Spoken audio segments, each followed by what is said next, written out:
Chapter 1 Home Again. Ron Davis had forgotten how loud the cicadas were in late summer. Europe had its charms, cleaner train systems, quieter streets, bakeries that opened before dawn, but it didn't have this. The humid, buzzing, unapologetically homegrown soundtrack of his childhood. He stood in the rental car lot of the tiny regional airport, suitcase at his feet, breathing it in like proof he'd actually done it. He'd come home. 5 years. 5 years of chasing success so single-mindedly that he'd eventually outrun everything that made life feel like life. Friends, hobbies, dating, all shoved into the margins until they fell off the page entirely. It wasn't Europe's fault. He'd loved the work, loved the challenge, loved the clean metrics of measurable achievement. But loneliness had a way of sneaking up on him in the quiet hours. He wasn't wired for casual relationships, and he wasn't going to pretend otherwise. He wanted a family. He wanted roots. And roots, he realized, didn't grow well in temporary soil. Ron loaded his suitcase into the car and slid behind the wheel, adjusting the seat. It felt strange driving on this side of the road again. Right? He murmured to himself with a small laugh. Stay on the right. No confusing anyone today. The navigation directions led him toward the business district, the one that had been half abandoned when he'd left but was, according to his sister, being revived by a new development grant. He was thinking of renting a small office suite there to get his new marketing and sales company off the ground. Start small, he reminded himself as he drove. Start steady. Start home. The building was easier to find than expected. A freshly repainted brick structure with big modern windows and landscaped flower beds that seemed too cheerful to exist in late August heat. A new sign read, Hart and Gable Commercial Management. Ron parked, straightened his shirt, and headed inside. The lobby smelled faintly of coffee and lemon cleaner. A reception desk stood near the elevators, stacked neatly with brochures and building maps.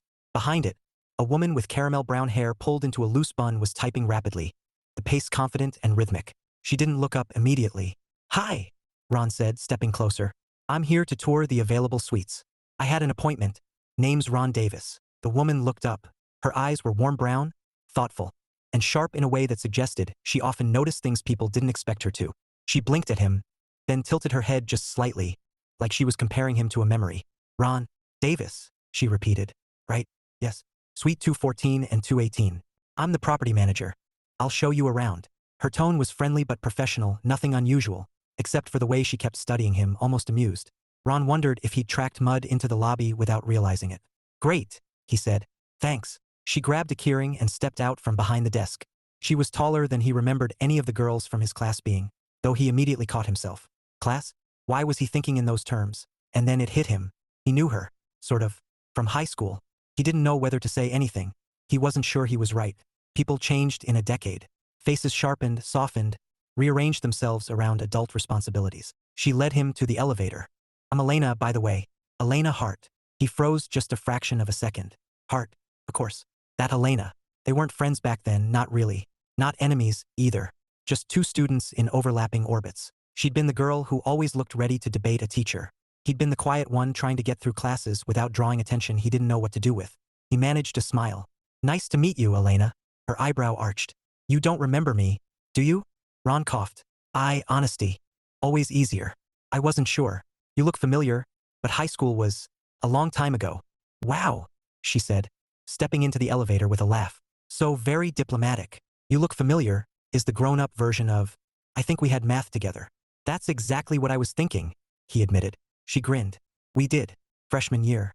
You sat 2 rows over and engineered an elaborate pen-spinning technique that distracted everyone except the teacher. He felt heat creep into his face. In my defense, I was easily bored. In your defense, she said as the elevator rose, you were pretty good at it. The doors opened on the 2nd floor, and Elena stepped out, leading him down the freshly painted corridor. Ron found himself smiling. Actual smiling. Something loosening in his chest despite the sting of mild embarrassment. So you're managing the whole building now? She unlocked a door and gestured him inside. Inherited some of it, negotiated for the rest. Don't be too impressed. It's mostly paperwork and replacing light bulbs tenants swear they didn't break. The suite was bright, simple, and exactly what he needed. 2 enclosed offices, an open reception area, and enough natural light to keep anyone sane through long workdays. He walked through it slowly. This is great. Glad to hear it, she said. And Suite 218 is almost identical but faces the west side, so you get more afternoon sun. Depends what kind of lighting you want. He glanced back at her. Which do you prefer? Morning light, she said immediately. Then she realized what she'd confessed and shrugged. I'm at the office early anyway. Might as well have something to reward me for the effort. He laughed. That's fair. She watched him with an expression he couldn't quite interpret. Curious. Maybe. or trying to work out how someone from her past had just wandered into her professional territory 5 years after disappearing overseas. So, she said lightly, Europe, huh? I read the notes on your rental inquiry. What made you come back? He hesitated. People usually expected simple answers. Family, nostalgia, burnout. He didn't mind telling the truth, though. Success is great, he said. But it's not everything. I think I forgot that for a while. She studied him for a beat, her expression softening. Yeah, she said quietly. Easy to do. They toured the second suite, traded a few more jokes, and by the time they returned to the lobby, Ron felt more grounded than he had since landing. He hadn't expected to reconnect, even loosely, with someone from his past on day one, and certainly not someone who made the air around him feel lighter. Elena returned to the desk. If you want to think it over, no pressure. Just email me. Or call. My direct number's on the brochure. Ron nodded. Thanks. I'll let you know today. He started toward the exit, then paused. And Elena? She looked up. It's good to see someone from home, he said. Even if I didn't place the face immediately. Her smile was smaller this time, but warmer. Likewise, Ron Davis. Out in the parking lot, cicadas buzzed louder than ever, and Ron realized the tight loneliness that had lived under his ribs for years had shifted. Not vanished, not magically cured, but changed shape. He had a beginning, place to start, and, unexpectedly, the memory of a familiar face turning into something new. Tomorrow he'd sign a lease, but today he let himself feel the smallest spark of possibility. Chapter 2: The Recognition Problem. Ron had planned on a quiet morning, coffee, a long walk, maybe drafting out the bones of his business plan, but his thoughts kept drifting to Elena Hart and the way she'd looked at him with that half-teasing, half-knowing expression. It wasn't romantic. It wasn't even nostalgic. It was grounding, like someone holding a mirror up to the man he used to be and the man he was trying to become. He found himself back at the commercial building earlier than he intended, armed with a folder of questions about utilities, tenant responsibilities, and lease terms. Perfectly rational reasons. Practical reasons. Not reasons that had anything to do with the fact that he'd laughed more in 10 minutes with her than he had in the last 2 years combined. When he stepped inside, the lobby was empty except for Elena, who was balancing a stack of forms in one arm while attempting to unjam a printer with the other. She looked up the moment the door shut behind him. Well, if it isn't the pen-spinning menace of 9th grade algebra, she said. Back already? Ron held up his folder. I had more questions. You don't say. She shook her head in mock astonishment. I thought you'd already decided. I'm leaning toward Suite 214, Ron said, but I wanted to get clarity on a few things. Of course you did, she said dryly. Come rescue me from this printer first. It fears me. He stepped forward and nudged her gently aside so he could inspect the control panel. Did you threaten it? Politely, she said. Something like, if you jam one more time, I'm replacing you with something manufactured this century. It didn't appreciate the feedback. He cracked open the lower tray, dislodged a stuck sheet, and closed it again. The machine whirred back to life. Elena let out a triumphant sigh. See? It likes you. I have a calming presence, Ron said. She gave him a look. Is that what they call it? What would you call it? She pretended to consider. Mildly capable, maybe. Competent with paper-feeding appliances.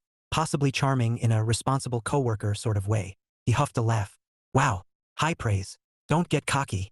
She motioned toward the hallway. Come on. If we're doing the lease question thing, let's use the conference room. The air conditioning doesn't behave in there, but the chairs are comfortable. They walked together down the freshly carpeted corridor, and Ron felt that quiet shift again. That strange comfort in being around someone who remembered a version of him he barely recognized anymore. The conference room was small but neatly organized. Elena set her stack of papers down, then pulled out a chair and gestured for him to take the one across from her. All right, she said, flipping open his folder. Let's hear the interrogation. It's not an interrogation, Ron protested. Ron, she said, folding her hands primly. I have worked with new tenants for years. You strike me as the spreadsheet color coding type. You absolutely have an interrogation. He wasn't sure whether to be offended or flattered. I don't color code everything. She said. Show me your folders. He shut the folder reflexively. No, she laughed, bright and warm, leaning back in her chair. Okay. Ask your questions. He did, and she answered them efficiently, clearly, confidently, occasionally with sharp humor that made him lose track of his next question. She'd always had that edge in school, but now it was tempered with self-assuredness. Adult competence, the real kind. When they'd covered everything, Elena stood. Let's check something real quick, she said. I want to show you the service corridor between the suites. Some tenants like using it for storage, but it's not technically allowed. You should see it before you sign in case it affects your plans. They walked down the hall to a heavy gray door. Elena swiped her keycard, or tried to. The light flashed red. Oh, don't start, she said to the door, jiggling the handle. It worked yesterday. Ron leaned over the keypad. Maybe you need to reset. She swiped again. This time, the light turned green, and the door clicked open. Inside, the service corridor was narrow and lined with electrical panels. Elena stepped through first, and that was when the door swung shut behind them with an ominous metallic clang. Elena froze. Tell me that was you. I didn't touch it, Ron said. She tried the handle. It didn't budge. Oh, come on, she groaned. Not today. Ron tested it himself. Definitely locked. Is this normal? He asked. No, she snapped. Then softening. Well, I mean, it has happened. Twice. But usually not when I'm with another human being trying to convince them that the building is not actively plotting against me. Ron gave her a sympathetic smile. Could be worse. Explain how. You could be stuck in here alone. She sighed. Okay, that was fair. They both pulled out their phones. Ron's had no signal.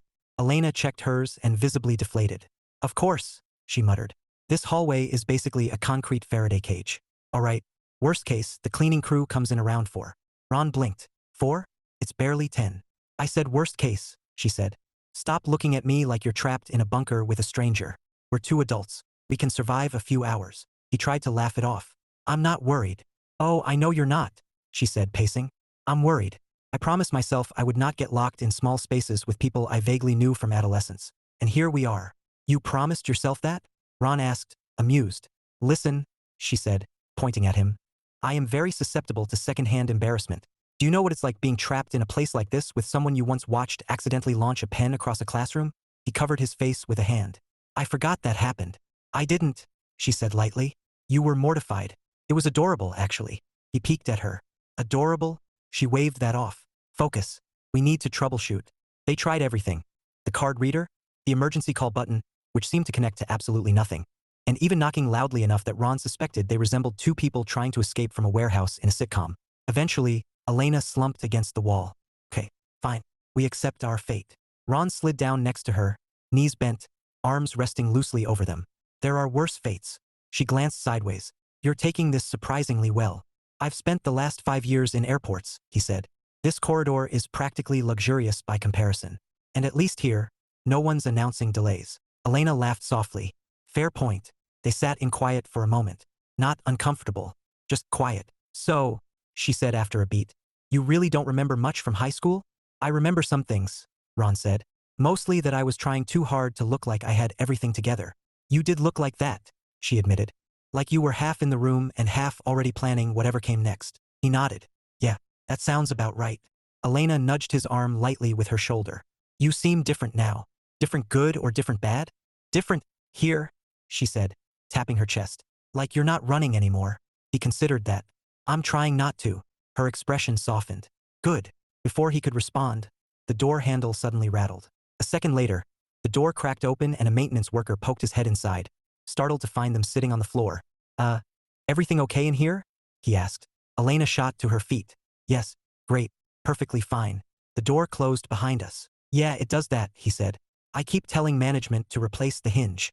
I am management, she said with a forced smile. Oh, right. Sorry. He stepped aside to let them out. Once they were back in the main hallway, Elena exhaled dramatically. I'm never living this down. Ron shook his head. It wasn't that bad. Oh, please, she said. You're going to dine out on this story for years. Only if you do first. She laughed. Deal. They walked toward the lobby, and Ron felt a strange warmth unfurling in his chest again. Not romantic, not yet, but very clearly the beginning of something he hadn't realized he'd missed. Connection. When they reached the front desk, Elena turned to him. So, about the lease. After the harrowing ordeal we just survived together, does that earn us at least a lunch break before you sign your life away? Ron smiled. I'll email you the confirmation this afternoon. Good, she said. And Ron? Yeah. She gave him a soft, crooked smile. For what it's worth, I'm glad it was you stuck in there with me. He felt something warm and certain settle in his chest. Me too, he said. And for the first time in a long time, he walked out of a building feeling like the world wasn't something he had to handle alone. Chapter 3, A Contract and a Coffee. Ron hit send on the lease email before he had the chance to overthink it. Suite 214 was officially his. His first step toward starting over, toward building a future that wasn't all ambition and no connection. He sat back in his chair in the temporary workspace he'd set up at his sister's house and tried not to imagine Elena's reaction when she saw the confirmation.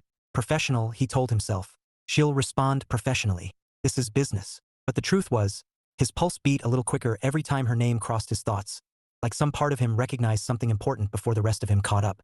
Her reply arrived 10 minutes later. Perfect. Paperwork is ready. Come by anytime today. Elena, short, clean, functional, and somehow still carrying personality. Ron grabbed his keys. The building was livelier than usual when he arrived. 2 tenants discussing renovations near the stairwell. A delivery person wheeling a cart through the lobby. Elena sat at the reception desk, hair pulled into a sleek ponytail today, flipping through a binder thicker than a college textbook. She looked up the moment he walked in. Well, if it isn't our newest tenant, she said. Welcome home to Suite 214. It feels official now, Ron said, approaching the desk. Are you sure this stack of papers isn't a test to see if I can read under pressure? She slid the binder aside and pulled out a much smaller folder. Don't judge me by the thickness of my tabbed organizational system. Only 2 of these documents matter to you. Only 2. I know, tragic. She motioned toward the conference room. Come with me. I'll make this painless. They walked together, and Ron felt the now familiar ease settle between them. The kind usually reserved for old friends or people who shared an odd experience, like being trapped in a service corridor for 25 minutes. Once seated, Elena opened the folder and pointed to the first page. This is the lease, she said. Same as the sample I emailed you, just finalized and formatted. And this, she tapped another sheet, is the addendum outlining the optional vendor partnerships. You can skip most of that unless you want discounts from specific suppliers. Ron skimmed the pages. And you're sure everything in the building actually works? Her eyes narrowed playfully. Is that a dig at our rebellious elevator? Never would I disrespect the hardworking team of circuits that nearly left us stranded. She snorted. Sign on the highlighted lines, Mr. Davis. He did. When he handed the pen back, Elena closed the folder with a satisfied thump. There, she said. You're no longer a free agent drifting through life without a mailing address. Feels good, Ron admitted. She leaned back in her chair, studying him. You seem lighter today. Ron shrugged. Feels like forward movement. Good, she said softly. Then, clearing her throat, want a tour of the building vendors? Or an introduction to the security team? Actually, Ron hesitated. If you're not too busy, maybe we could start with coffee? I owe you one after the corridor incident. Her lips curved. You don't owe me anything, but I could use coffee. They walked down the block to a small cafe with mismatched furniture and chalkboard menus. Elena ordered something involving oat milk and caramel. Ron stuck with black coffee. They found a table by the window. So, Elena said, stirring her drink, why marketing and sales? You could have done anything with the companies you worked for in Europe. True, Ron said, but I missed working directly with clients. Helping small businesses grow felt meaningful. He paused. And I didn't want to join another massive firm. I wanted to build something that could support a life, not consume one. Elena nodded slowly. I get that. I burned out my first year managing this building. You? Ron asked, surprised. You seem, no offense, born for this. Born for paperwork and lease negotiations? Wow, that's bleak. No, I mean, he searched for the right phrasing. You're capable. You walk into a room and know where everything should go. You manage chaos without looking overwhelmed. Her expression softened, a blend of amusement and something warmer. Okay, that's less bleak. But you burned out? He asked. I did, she said. The building used to be half occupied and crumbling. I spent almost every weekend fixing emergencies. My boss at the time didn't know the meaning of boundaries. What changed? I stopped trying to be everyone's savior, she said. And I hired people who were good at the things I wasn't. Delegation is magic. Ron smiled. Sounds wise. Sounds like survival. She took a sip of her coffee, then set the cup down with a thoughtful look. You know, she said, back in school, I always assumed you'd leave town the second you graduated. I kind of did, Ron admitted. Yeah, but I thought you'd leave permanently. You had that look. What look? She gestured vaguely at his face. The one where you're in class, but your eyes are staring through some invisible horizon only you can see. I wasn't that dramatic. You were extremely that dramatic, she said. We all thought you were plotting to take over the world. Ron laughed. I was mostly plotting ways to get out of group projects. She laughed with him, warm and bright. People at nearby tables glanced over, not annoyed but curious, like laughter was a rare commodity worth noticing. So, Elena said after a moment, do you have clients lined up yet? A few, Ron said. Mostly local shops and independent contractors. I'll need more to sustain the business, but it's a start. I know people, she said casually, blowing across her coffee. Tenants who need marketing help but refuse to admit it. Ron raised an eyebrow. Oh, MMHM. There's a bakery owner upstairs who thinks social media is witchcraft. A chiropractor who printed flyers in 2007 and never updated them.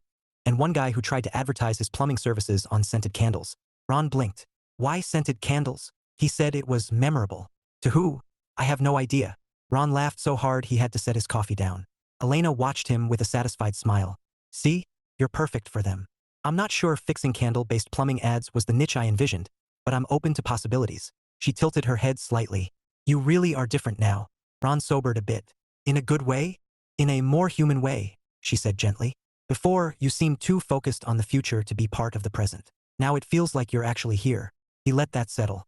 It was oddly vulnerable hearing her say it. Strangely welcome, too. What about you? He asked. What would high school Elena think of current Elena? She'd be confused why I willingly spend my days answering tenant emails, she said. But she'd be proud that I'm not hiding behind other people's expectations anymore. That's a big shift. It is, she said. And, okay, don't make fun of me. But I also take classes again. Classes? Small business management, real estate law, stuff like that, she said a bit shyly. I like learning. Always have. Ron's eyes warmed. I won't make fun. I think it's impressive. She shrugged off the compliment, though her smile lingered. They drifted into easier conversation, local restaurants, their old high school teachers, the weird things that happened in small towns. After an hour, Elena glanced at her watch and winced. I should get back, she said. I've got a meeting with the renovation team, and they're allergic to punctuality unless I bribe them with baked goods. Let me walk you, Ron said. They headed back toward the building, the sun climbing higher overhead. Thanks for the coffee, she said as they approached the doors. And for not making a big deal out of the corridor incident. I'd hardly call it an incident. Please don't downplay our terrifying ordeal trapped in a hallway the width of a coat closet. Ron grinned. It was 25 minutes. It was a lifetime. They stopped near the reception desk. I'll be around the building tomorrow, Ron said. Setting up the new office. Good, she said, then hesitated. Just enough that Ron noticed. And Ron. Yes. Her voice softened. I'm glad you're here. He felt that same quiet certainty settle inside him again. Not an answer, not a direction, but something like a beginning. He nodded. Me too. Chapter 4: The Grand Reopening Disaster. Ron had expected his soft office launch to be modest. A few pastries, a pot of coffee, maybe a couple of politely curious tenants wandering in. Instead, he stepped into Suite 214 early that morning and realized he had underestimated exactly how much attention a new business drew in a building that was still rebuilding its identity. Someone, likely the overly enthusiastic HVAC repair tech, had left all the vents running full blast. The moment Ron opened the door, a gust of Arctic air blasted him in the face, strong enough to ruffle his hair and send a stack of promotional pamphlets fluttering off the reception desk like startled birds. Fantastic, he muttered, setting his bag down and heading directly for the thermostat. Day one and the building's trying to turn me into a popsicle. The thermostat insisted it was set to a pleasant 72 degrees. The temperature in the room insisted it was closer to the inside of a meat locker. He jabbed the settings. Nothing changed. Well, he said to the empty room, at least I'll save money on refrigeration. He was still fighting with the controls when he heard heels clicking rapidly down the hallway. A second later, Elena appeared in the doorway, wind-blown, agitated, and holding a half-crumbled muffin. Do not panic, she said. The building is experiencing what we call a minor overcorrection in its climate system. It doesn't mean it hates you. Ron blinked. You brought a muffin? I stress-eat muffins, she said, rolling her eyes. Now step aside. She marched over to the thermostat, hit a combination of buttons he hadn't known existed, and gave the panel a threatening look. Whatever she did made the system hum softly, like a giant creature begrudgingly waking up. The air eased from Arctic blast to gentle breeze. There, she said, folding her arms. Civilization restored. Ron raised an eyebrow. Do all tenants get this level of personal attention? No, she said. Just the ones who might freeze to death before they've even opened for business. Well, I appreciate it. She smiled. Show me what you've set up. Ron led her through the office. He'd arranged small tables with business cards and flyers, set up a monitor looping a short slideshow of previous work, even placed a welcome sign at the entrance that read, Davis Strategic Marketing. Making your vision visible. Elena paused at the sign. That's good. I'm testing it. It works, she said. Feels grounded. Confident without being arrogant. He blinked. Was that a compliment? She scoffed. Don't get smug. Before he could reply, there was a sudden thump, followed by a distant metallic clang. Ron frowned. That didn't sound healthy. Elena groaned. What now? They stepped into the hallway.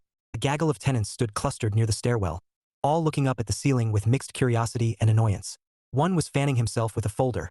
Another was pointing helplessly at a closed utility closet. What's going on? Elena asked, slipping effortlessly into professional mode. Something's rattling in there, one tenant said. It sounds like it's about to take flight. Ron exchanged a look with her, half amused, half horrified.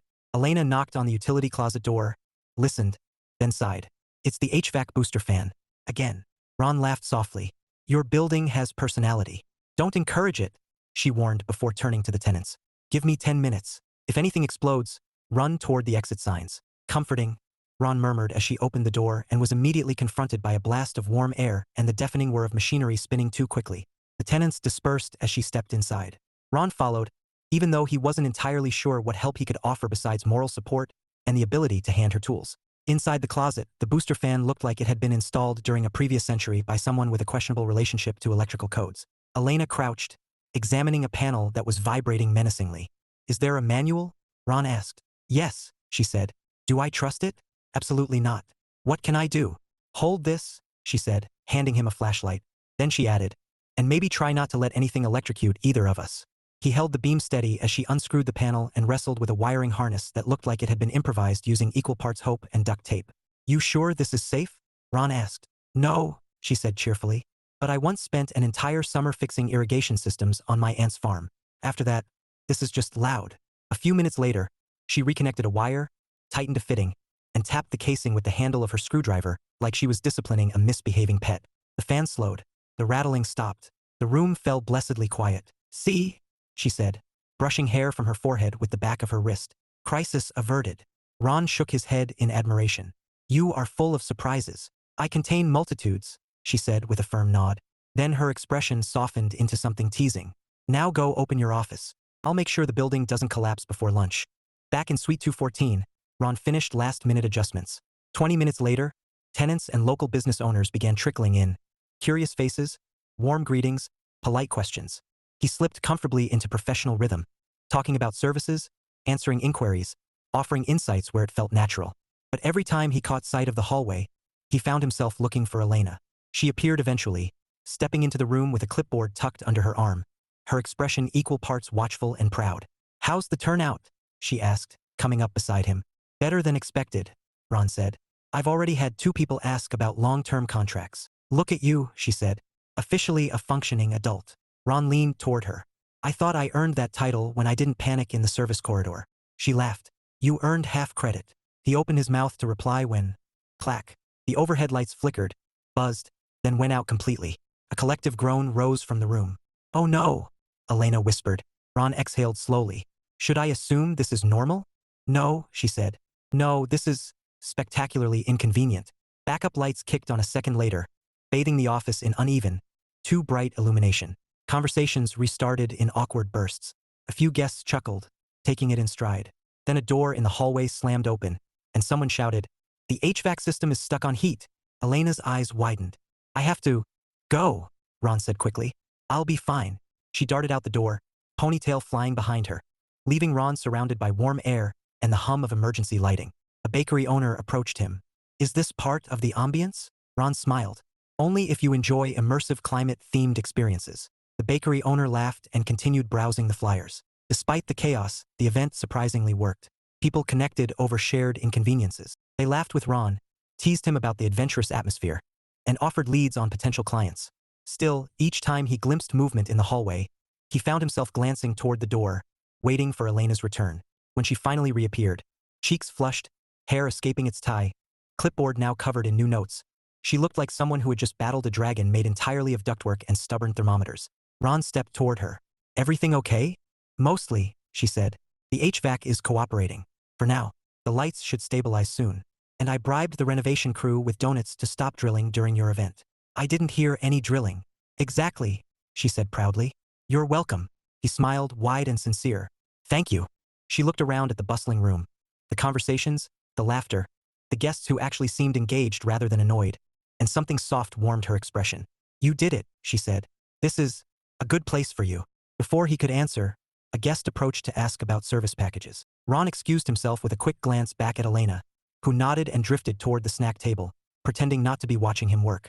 When the event finally wound down, Ron walked her to the lobby as the last tenant waved goodbye and headed out the door. Well, Elena said, despite the building's best efforts to sabotage you, I'd call today a win. Ron nodded. Thanks to you. She shook her head. I didn't do anything special. You did, he said softly. Even if you don't think so. For half a second, she looked like she might answer, genuinely warmly, but then her phone buzzed. She glanced at the screen and grimaced. My boss, she said. I should take this. Ron nodded. Of course. She stepped toward the hallway, but paused, looked back and said quietly, It really was a good day, Ron. and then she disappeared around the corner. Ron stood there for a moment, feeling the leftover warmth of the soft glow in her voice. Something had almost happened between them. Not a kiss, nothing that explicit, but a shift. A step closer. Not quite enough, but close enough to matter. Chapter 5 Boundaries, Scoundaries. Ron told himself, firmly, repeatedly, out loud once or twice when no one was home, that things with Elena needed to remain professional. Entirely professional. Absolutely, unquestionably professional. Which was why it made perfect sense that he was standing in his freshly set up office the next morning, staring at the doorway like he expected her to materialize out of thin air. He shook his head. This is ridiculous, he muttered, opening a new client file on his laptop. You're here to work. Focus. The knock on the doorframe was so soft he almost missed it. Hey, tenant of the week, Elena said, leaning against the frame. How's the first official workday? Ron blinked up at her, caught off guard. She wore a blazer today, a light gray one, with her hair down, curls brushing her shoulders. It shouldn't have been distracting. It absolutely was. Good, he managed. Quiet. Productive. Work. She smirked. Wow. Lots of words. He cleared his throat. What brings you by? I'm making my rounds, she said, stepping inside. Checking in on tenants, doing the whole manager of the building thing. And she lifted a paper bag, seeing if you want a donut. Ron stared at the bag. You bribed the renovation crew with donuts yesterday. Yes, she said. And I bribed myself this morning with 2 more. But then I felt guilty, so I brought one to you. That's very noble of you. Please, she said. I'm a hero. Thank me properly. He laughed, opening the bag and finding a chocolate-glazed donut inside.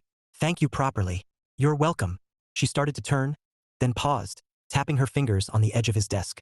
Actually, do you have a minute? Ron closed his laptop. Always. She gave him a look, amused, knowing, the kind that made something warm settle beneath his ribs, and took the chair across from him. So, she began.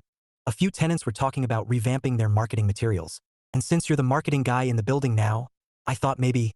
She hesitated, waving a hand vaguely in the air. Maybe you could meet some of them? See if you fit. You vet my potential clients now?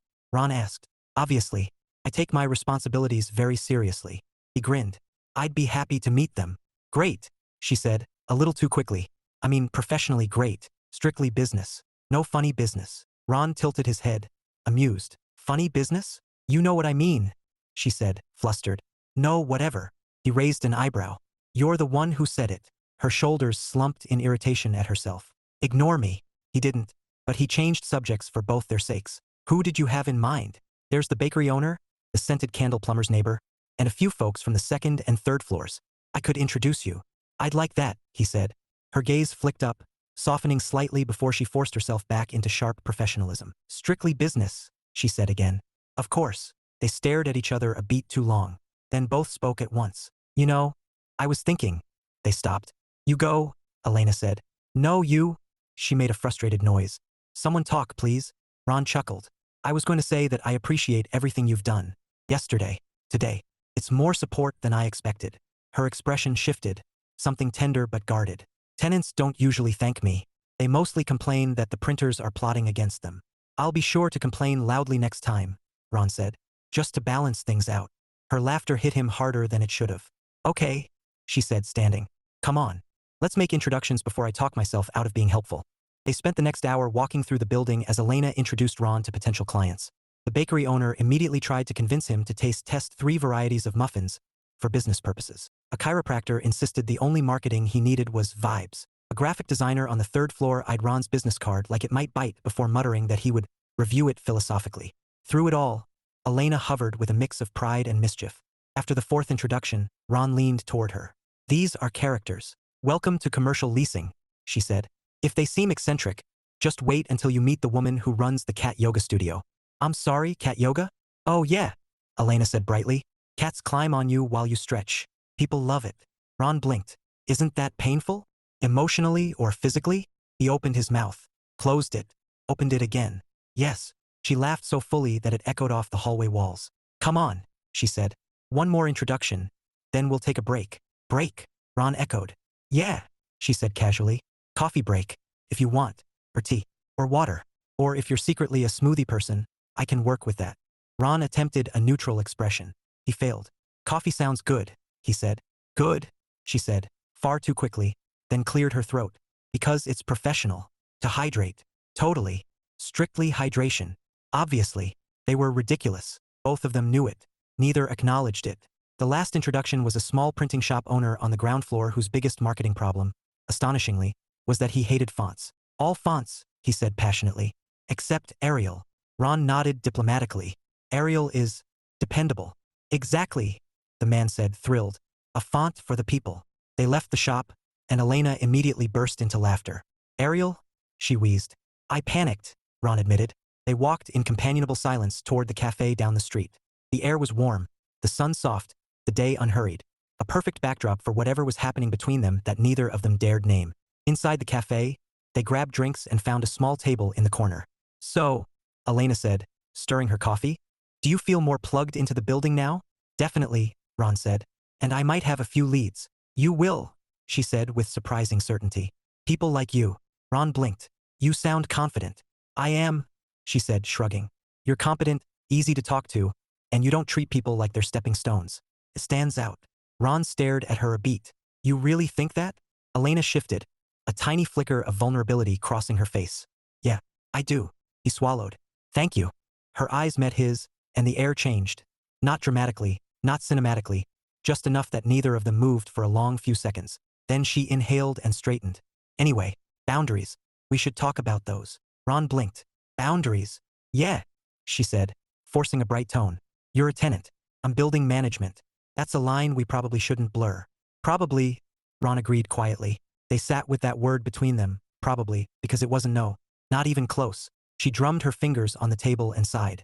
I like working with you, and I don't want things to get weird. They don't have to, Ron said gently. You think so? I know so. She searched his face for a long moment. Strictly professional? He nodded. Strictly. Her shoulders loosened. Okay, good, great, that's good. Then she smiled, soft, genuine, betraying nothing and everything at once. But, she added, coffee breaks are still allowed. Obviously. And occasional donuts. Naturally. And if the building tries to kill you again, I reserve the right to rescue you. Please do. She grinned. Good. Then we're all set. Back at the office, she walked him to the door. So tomorrow, she said, I'll check in on how those leads pan out. He nodded. Looking forward to it. She stepped back, hesitating. Ron. Yeah. Her voice softened. I'm glad you're here. Really. He smiled. I'm glad I'm here too. She left then, before the moment could expand into anything they weren't ready to name. Ron watched her go, knowing with absolute clarity that boundaries were going to be an unmitigated disaster. But in the best possible way. Chapter 6, The Worst Double Date. Ron did not wake up planning to go on a date. That was precisely why it happened. His friend Marcus, a man whose life mission was to fix people's love lives like he fixed plumbing leaks, had texted him the night before. Dinner tomorrow. 7 p.m. Don't argue. She's normal. Mostly. Ron should have ignored it. He should have said no. He should have feigned illness or a scheduling conflict or amnesia. Instead, he sighed, texted fine, and went on with his day, which was how he found himself walking into a trendy little restaurant downtown, tugging at the collar of his shirt and reassuring himself that saying yes was not a betrayal of, well, anything. He wanted a family someday. That didn't happen by accident. He wasn't going to sit around waiting for lightning to strike. Even if lightning had brown eyes, a sharp tongue, and usually carried a clipboard. Stop it, he told himself and found his blind date already waving from a table near the window. Ron? She asked brightly. Yes. Hi, he said, shaking her hand. Her name was Emma. She seemed nice, friendly, talkative. She launched quickly into a monologue about her job as a dental hygienist, which was fine. Ron was perfectly capable of listening. He only glanced at the restaurant entrance once, or twice, or 5 times, for no reason at all. Halfway across town, at that exact moment, Elena stared at herself in the reflection of the restaurant window and muttered, "This is ridiculous." Her coworker Lindsay had been relentless. "You work too much. You need to put yourself out there. It's just dinner. He's cute. Wear something with color." And somehow, against her better judgment, Elena said yes. Now she was here, on a date, with a man she'd never met, at a restaurant she'd never visited, with absolutely zero reason to feel nervous. She took a breath, smoothed her skirt, and walked inside. The hostess glanced at her. "Reservation. Elena Hart," she said. The hostess smiled. "Your party is already seated. This way." Elena followed her, and stopped dead in her tracks. No, absolutely not. Statistically impossible. Cosmically absurd. But there he was, Ron, sitting at a table, on a date. Her date and his date were seated at adjoining tables, so close their chairs were practically touching.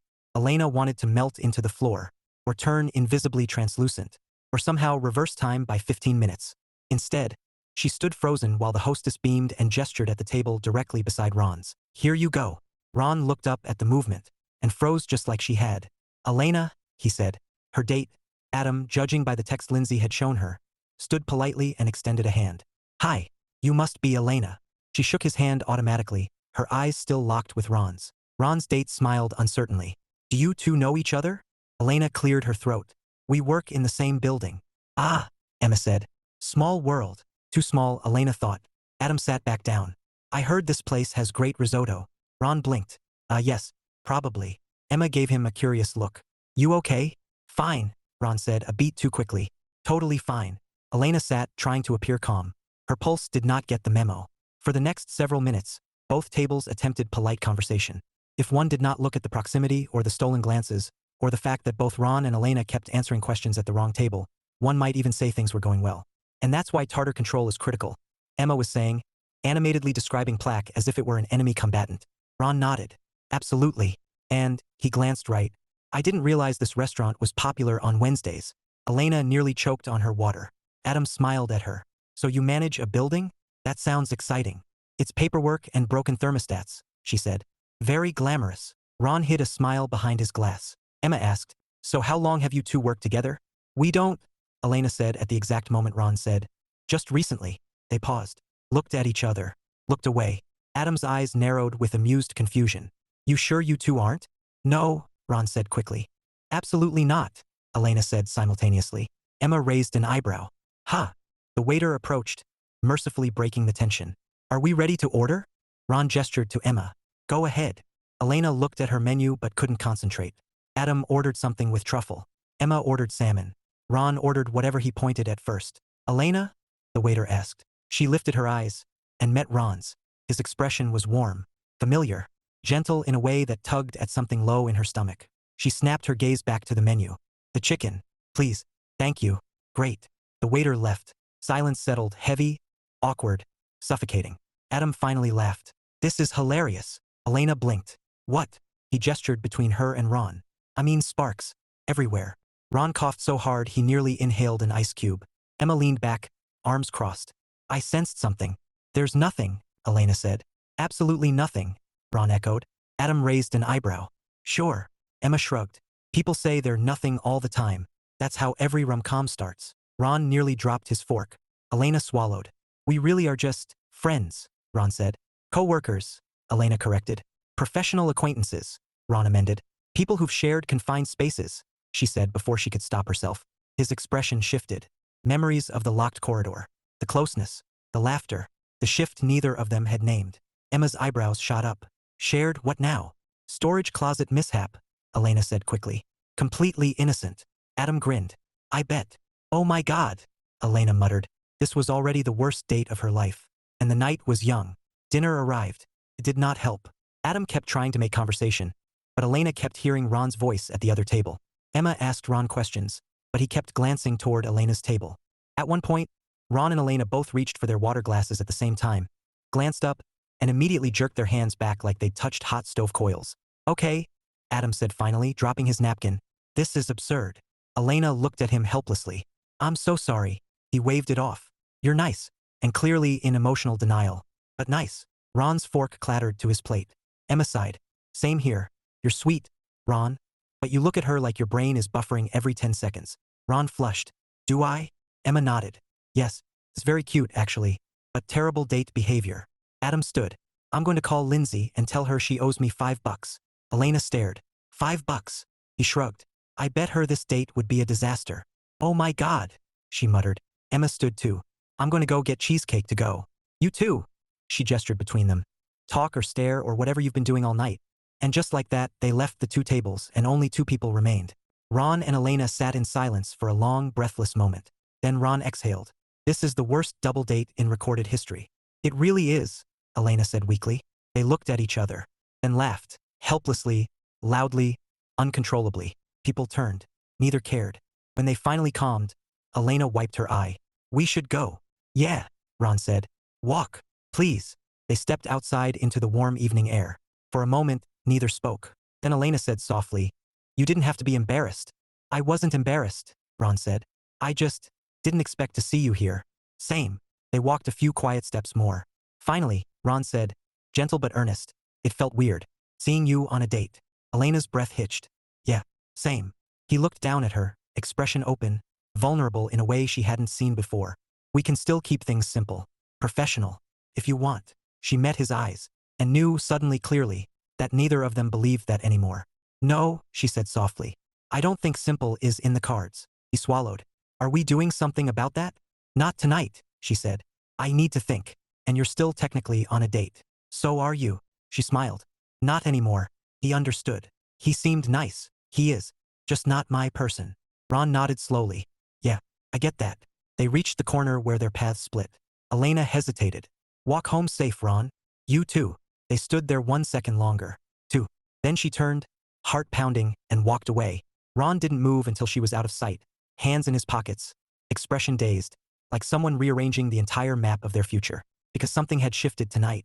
Not a confession, not a decision, but an acknowledgement. Something real was happening, and neither of them could pretend otherwise anymore. Chapter 7: The Almost Break. Ron spent the next 2 days telling himself nothing had changed, which was, of course, a lie. Every moment since the disastrous double date had been louder. His thoughts were louder. The memory of Elena's expression when she admitted it felt weird seeing him with someone else was louder. The walk home had been louder, thrumming with something that neither of them had said but both of them felt. Now, standing in his office Wednesday morning with a cup of coffee he'd forgotten to drink, Ron tried to focus on emails. He failed. He also noticed he hadn't seen Elena yet today. Strange. Normally she popped by even briefly, a check-in, a joke about the HVAC, a donut bribe. But the hall had been quiet all morning, and her office door stayed closed. He tried to ignore the unease curling in his stomach, but eventually he set down his mug and walked out into the hall. Elena was exactly where he suspected. In the small building office on the ground floor, sitting at her desk with 100 papers spread around her and the unmistakable look of someone one crisis away from lighting something on fire. She didn't notice him at first. "Elena?" he said softly. She jolted. "Ron. Hi. Didn't hear you." Her voice was tight, not cold, more like stretched thin. "You okay?" he asked. "Fine," she said quickly. Too quickly. He stepped inside and leaned lightly against the filing cabinet.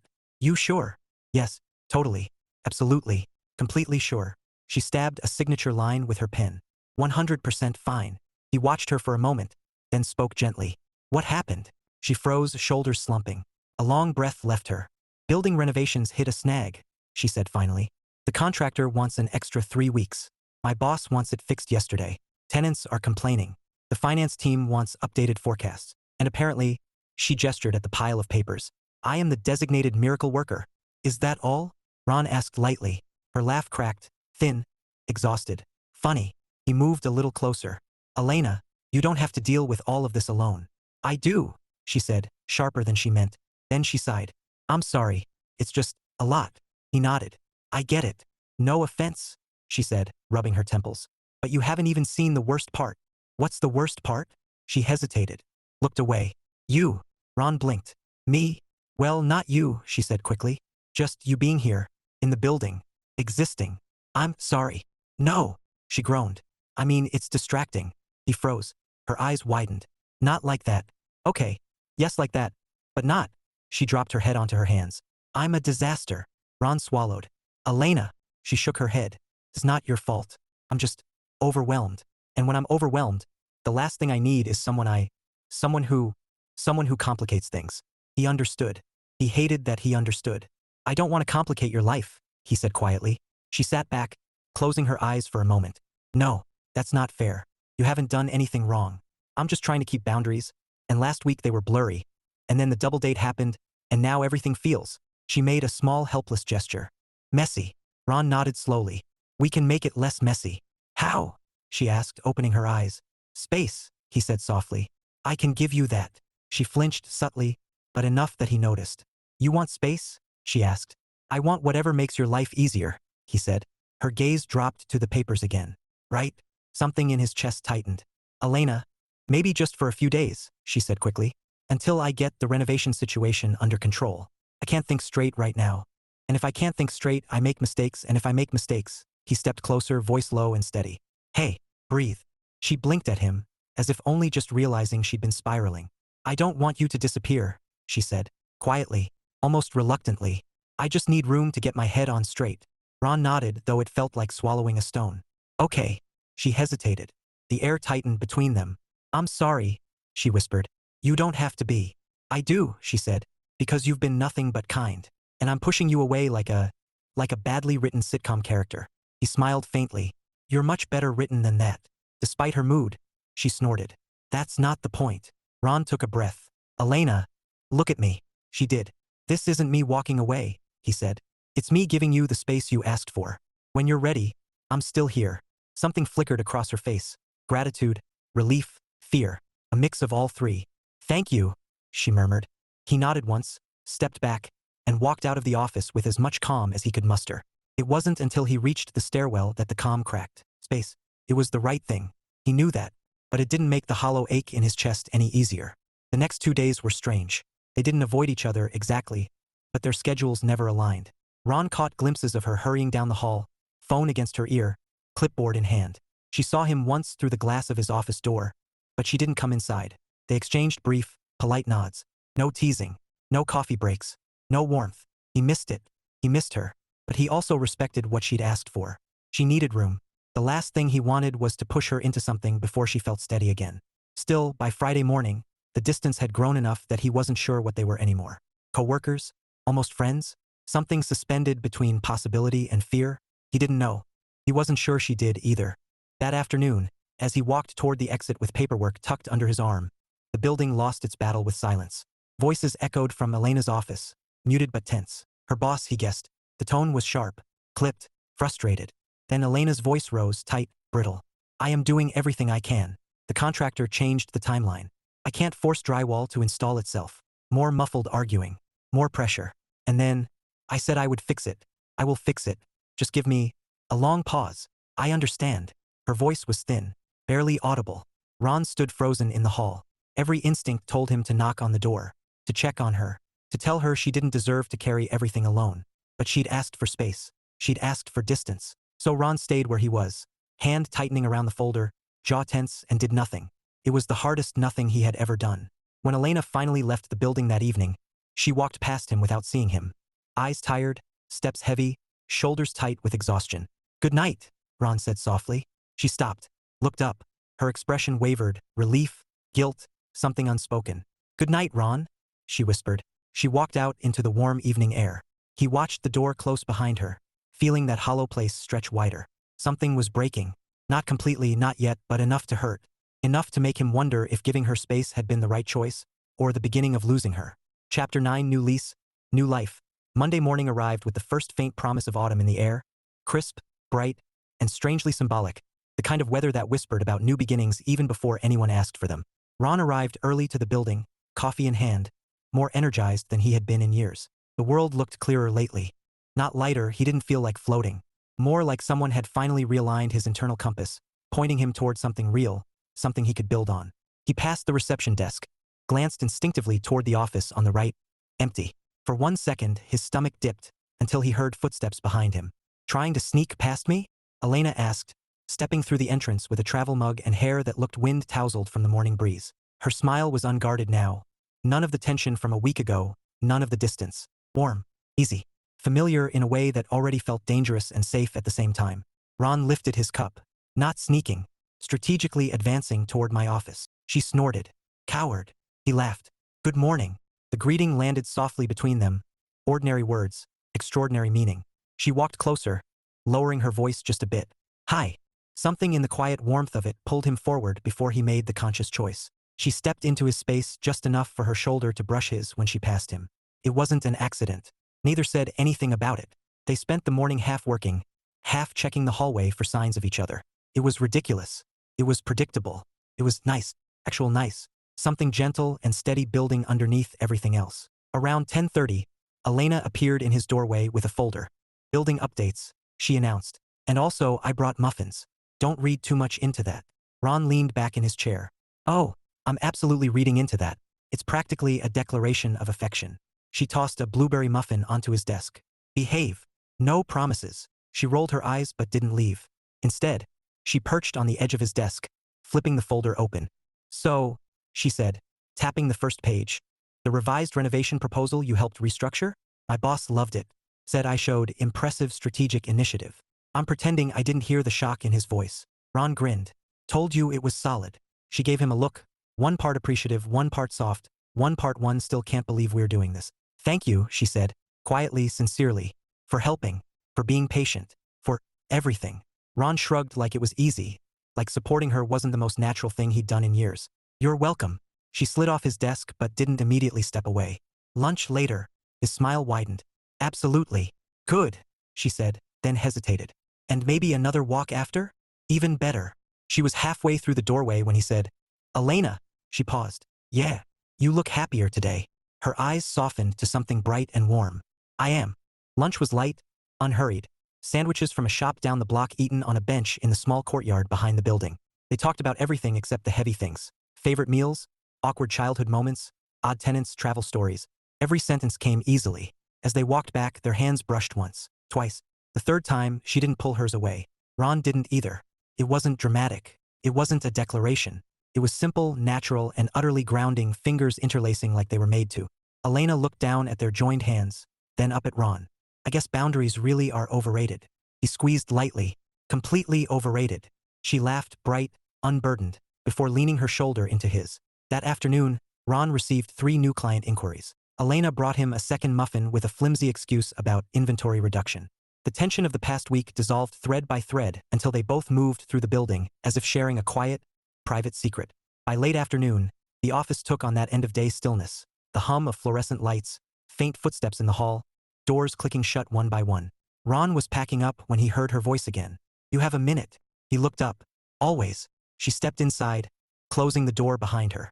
It wasn't romantic, wasn't meant to be, but the gesture carried intention, purpose.